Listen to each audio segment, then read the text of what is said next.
शीघ्र ही कैलाश पर चले। हम तुम्हारी प्रतीक्षा कर रहे हैं।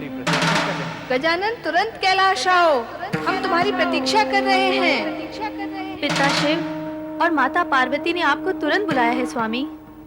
माता पिता की आज्ञा का पालन तो करना ही होगा स्वामी।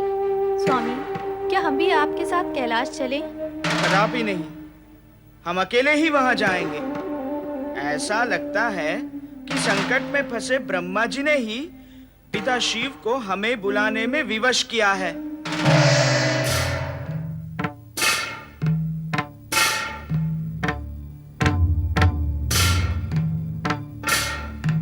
माता पिता ने हमें धर्म संकट में डाल दिया है।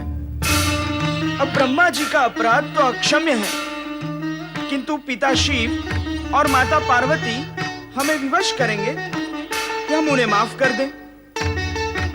अब उनकी आज्ञा की अवहेलना हम कैसे कर सकते हैं? अब तक तो गणेश को पहुंच जाना चाहिए था स्वामी।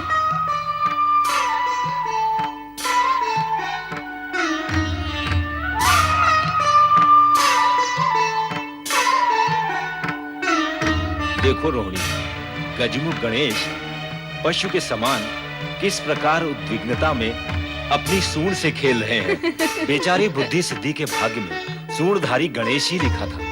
मुझे तो उन दोनों के भाग्य पर दया आती है। पता नहीं इस बेडौल बदन के साथ वे दोनों बुद्धिमती सिद्धिमती देवियां कैसे निर्वाह करती हैं। हमें तो उनके भाग्य पर दया आती है।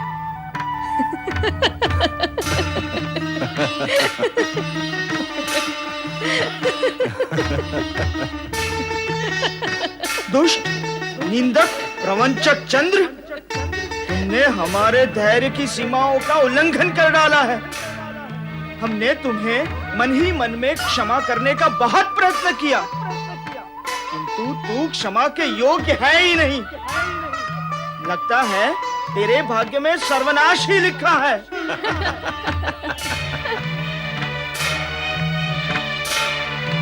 जा, हम तुम्हें श्राप देते हैं।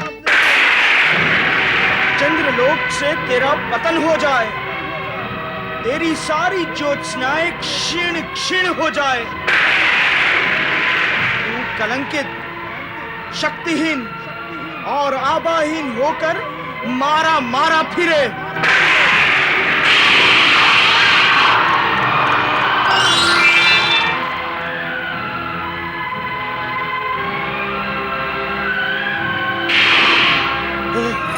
स्वामी,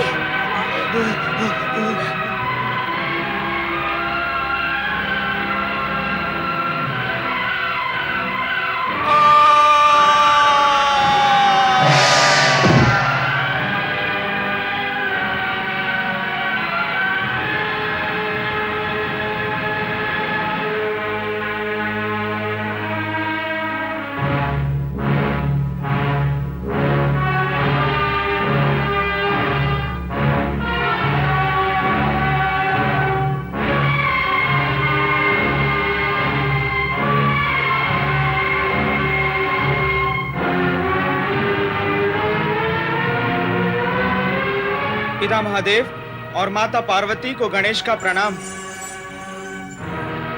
मुझे क्षमा करे देवाधिदेव, दुष्ट चंद्र का शापित होना अनिवार्य हो गया था। यदि उस दुष्ट को दंडित नहीं किया जाता तो पूज्य देवगण के उपहास करने की परंपरा आरंभ हो जाती। फिर तो जगत से श्रद्धा, भक्ति और पूज्य भाव समाप्त हो जाते। हम तुम्हारे तर्क से सहमत हैं पुत्र गणेश।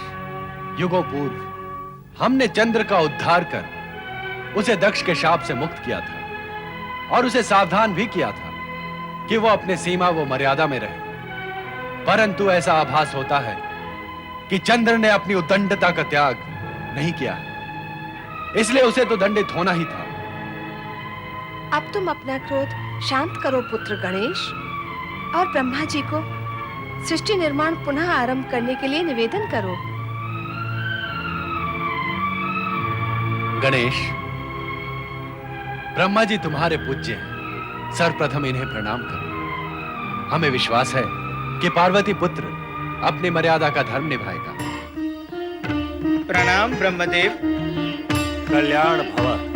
गणेश, अपने क्रोध और भ्रम के शमन के लिए यह सत्य जान लो कि तुम्हारे पिता श्री शिव शंकर ने ही दिव्य फल के विषय में परामर्श प्राप्त करने के लिए ब्रह्मा जी को कैलाश आमंत्रित किया था और ब्रह्मा जी के परामर्शानुसार ही वह दिव्य फल तुम्हारे बड़े भ्राता कार्तिकेय को देकर हमने उसके प्रति कोई पक्षपात नहीं किया है।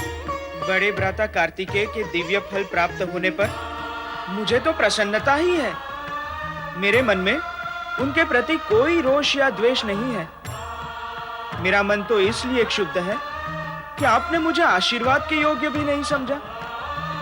इसलिए मैं समझा कि यह सब देवर्षि और ब्रह्मदेव की प्रेरणा से हुआ है। गणेश, तुम मंगल और सुख समृद्धि के देवता हो। हम ब्रह्मा विष्णु और महेश ने तुम्हें सर्वश्रेष्ठता की मान्यता से अलंकृत किया है। भगवान शिव शंकर और देवी पार्वती की कृपा से तुम में चमत्कारिक शक्तियां विद्यमान हैं। इसलिए तुम्हें पारिजात के उस साधारण फल की कोई आवश्यकता ही नहीं।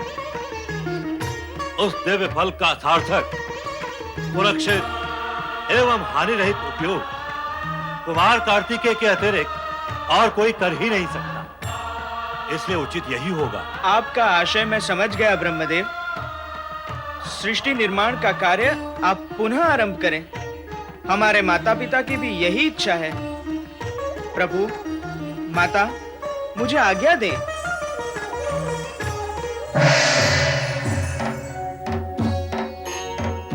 स्वामी, आपने गणेश से चंद्र को शाप मुक्त करने के लिए कुछ नहीं कहा। देवी, यदि हम गणेश के हर कार्य में हस्तक्षेप करेंगे तो उसकी सर्व पूज्यता बाधित होगी। वैसे भी चंद्र को अपने दुष्कर्म का दंड मिलना ही चाहिए। दुष्कर्मी को दंड प्राप्त होना विधि का एक अटूट विधान है। इस विधान तथा गणेश की सर्व पूज्यता में बाधा न पड़े, इसलिए महेश्वर शिव ने उनके कार्य में हस्तक्षेप करना अस्वीकार कर दिया।